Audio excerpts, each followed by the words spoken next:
একটা সিনেমা করেছিলাম, হালদা সিনেমা। ওই হালদা সিনেমা ফার্স্ট শুটিংয়ের দিন আমি তো চিন্তাও করতে পারিনি। আমার চারিদিকে AK-47 সহ, আমি জীবনে প্রথমে দেখিনি এত ভারী অস্ত্র। এসে আমাকে ঘেরাও করছে, এখানে সিনেমা করা যাবে না, শুটিং করা যাবে না। কেন?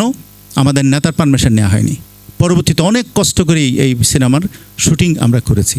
হ্যাঁ, এই শুটিং বাধা দিয়েছিল সব অ্যাক্ট্রেস, সব অভিনয়, বড় বড় শিল্পীরা সবাই হালদা নদীর পাড়ে। হ্যাঁ, ওখানে ওনাকে এমন একটা মেসেজ দেওয়ানো হয়েছে, এটা আপনি হালদা নদীর অভিভাবক, আপনার নাম হালদা নদী থেকে মুছে ফেলা হচ্ছে, এটা মঞ্জুর কিবরিয়ার হালদা নদী হয়ে যাচ্ছে।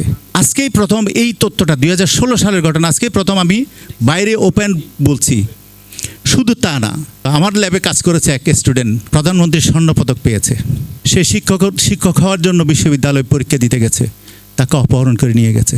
তার স্বপ্নটা ধুলায় মিশিয়ে দেওয়া হয়েছে। শুধুমাত্র তার অপরাধ, সে হালদা ল্যাবে কাজ করেছে, আমার সাথে কাজ করেছে।